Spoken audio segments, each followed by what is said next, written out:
Welcome back to Soul Renovation. I'm Adeline Atlas, 7 times published author. The US is $22 trillion in debt, and they want to talk about my credit score?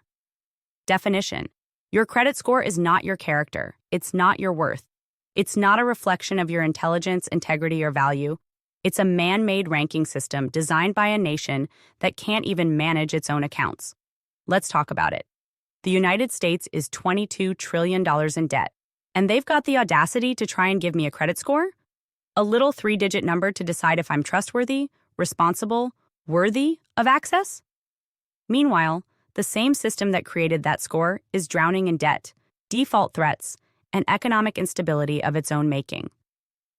Please, let's be real. The credit score isn't about responsibility.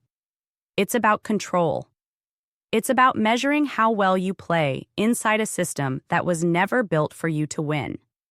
A system that prints money on demand, bails out billion-dollar corporations, and moves numbers on a screen to adjust inflation, but wants to judge you for a missed payment from 2017? They want to talk about your $10,000 mistake while they're trillions in the red? Worry about yourself, America. Because here's the real truth. Most people are financially stressed not because they're irresponsible, but because they're undervalued and overburdened. Because wages haven't matched inflation. Because rent costs more than a mortgage. Because groceries are now a luxury expense. And in the middle of that, they want to grade you as if you're a failed project in their failed economy. Let me say this loud for the ones still blaming themselves. You are not your credit score.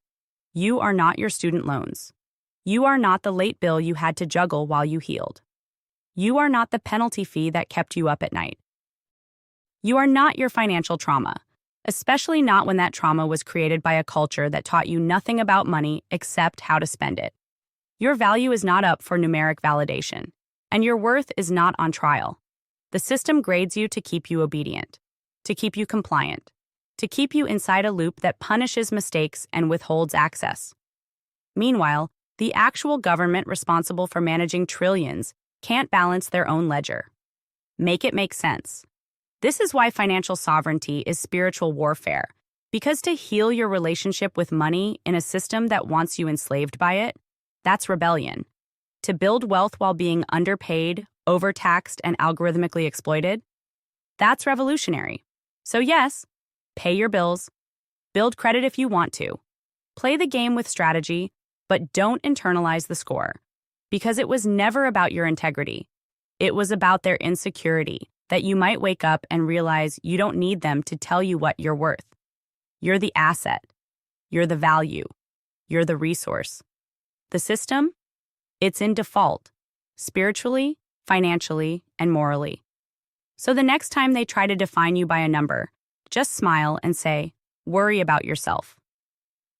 The School of Soul Vault is my private monthly membership designed for those who are done just listening and ready to start building. Inside, you get full access to my video series, the unfiltered teachings, the strategy, the game plans, everything I don't share anywhere else. If you're ready to grow in silence and rise with precision, this is where it happens. Join the vault, monthly access, lifetime impact,